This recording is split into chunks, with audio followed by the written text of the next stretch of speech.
Assalamualaikum warahmatullahi wabarakatuh. Perkenalkan, kami dari kelompok 3 akan membawakan materi tentang kesehatan mental. Pertama-tama, perkenalkan, nama saya Andi M. Dandi Bangsawan, dan rekan-rekan saya ada M. Anugrah Saputra Ansar, yang kedua Ibnu Rafi'i, yang terakhir Iman Nur Hadi Fauzi Nurdin.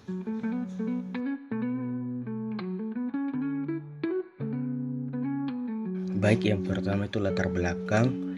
Yang pertama itu kesehatan mental sering kurang diperhatikan dibanding kesehatan fisik. Yang kedua itu tekanan hidup yang sangat modern, seperti pekerjaan, sekolah, dan sosial, meningkatkan stres, cemas, dan depresi. Yang ketiga itu masih ada stigma bahwa gangguan mental itu adalah kelemahan. Yang terakhir, diperlukan edukasi, dukungan sosial, dan layanan yang tepat agar masyarakat hidup lebih seimbang dan bahagia.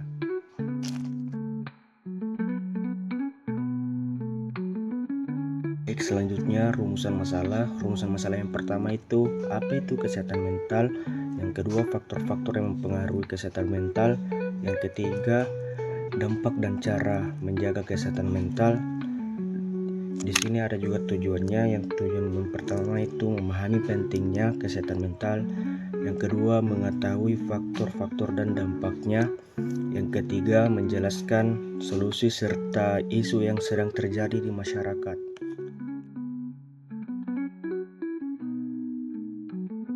Assalamualaikum warahmatullahi wabarakatuh. Di sini saya akan menjelaskan mengenai faktor-faktor yang mempengaruhi kesehatan mental anak. Di sini terdapat dua faktor, yaitu faktor internal dan eksternal. Yang pertama, faktor internal.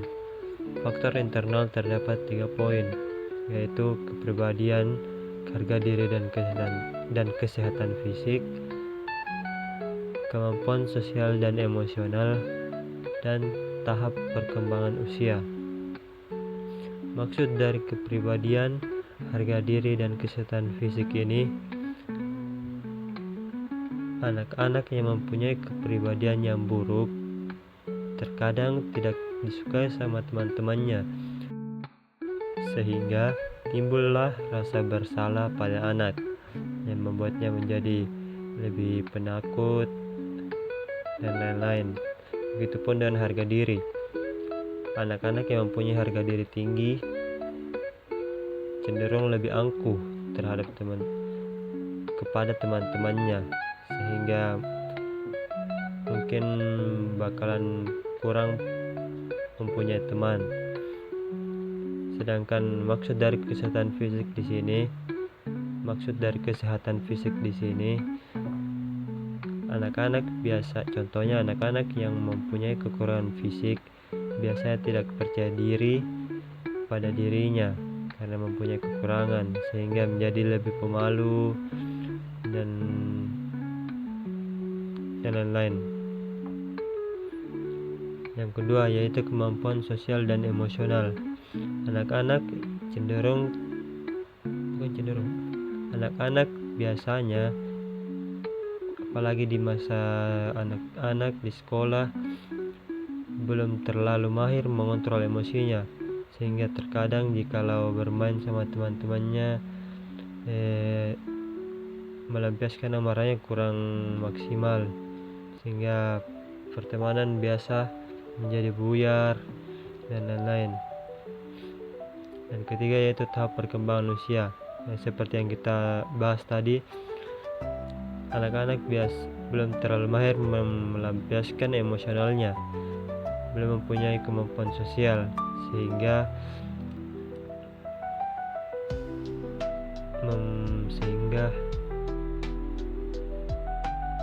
terkadang tidak memikirkan perasaan temannya. Faktor yang kedua yaitu faktor eksternal. Dalam faktor eksternal ini terdapat 3 poin, yaitu yang pertama lingkungan, sekolah, dan keluarga. Yang kedua yaitu hubungan dengan guru dan teman, dan yang terakhir yaitu tekanan akademik dan media sosial. Itulah yang dapat saya sampaikan. Terima kasih. Assalamualaikum warahmatullahi wabarakatuh.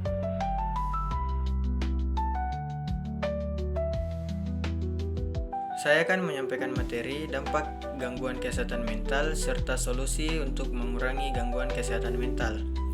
Yang pertama, dampak gangguan kesehatan mental, yaitu stres yang berlebihan, depresi, gangguan emosi, dapat menarik diri dari lingkungan, agresivitas, serta juga menurunkan prestasi dan kemampuan bersosial seseorang.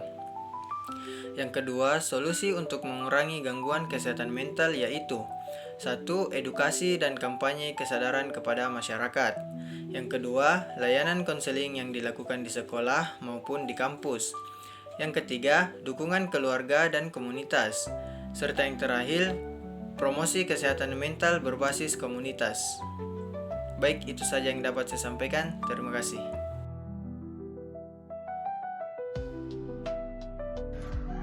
Baik, adapun tren dan isu pada kesehatan mental yaitu yang pertama ada kesadaran mental health meningkat di kalangan Gen Z. Jadi Gen Z lebih terbuka dalam membicarakan masalah kesehatan mental mereka, baik di media sosial maupun di kehidupan sehari-hari. Mereka itu juga lebih aktif dalam menyebarkan informasi dan mengadvokasi kesehatan mental mereka. Selanjutnya itu ada kasus depresi remaja meningkat, yang dimana contoh kasusnya itu seperti contoh kasus Timothy yang ada di Bali, yang dimana dia depresi itu karena dibully oleh teman-temannya. Selanjutnya itu ada gangguan kecemasan sosial pandemi, yang dimana kondisi dimana seseorang mengalami kecemasan dan rasa takut berlebihan ketika harus berinteraksi atau bersosialisasi dengan orang lain, terutama di masa pandemi COVID-19. Kondisi ini disebabkan oleh berbagai faktor seperti isolasi sosial, ketakutan akan penularan virus, dan perubahan gaya hidup.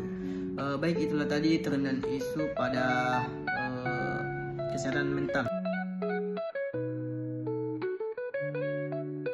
Baik, kesimpulannya yaitu kesehatan mental adalah aspek yang mempengaruhi kualitas hidup seseorang, baik dalam hubungan pribadi maupun mencapai tujuan hidup. Dengan dukungan sosial yang baik, penggunaan media sosial yang bijak, serta mencari bantuan profesional saat dibutuhkan, seseorang dapat menjaga keseimbangan emosional dan psikologis. Peran keluarga, teman, dan komunitas juga sangat mendukung dalam meningkatkan ketahanan mental.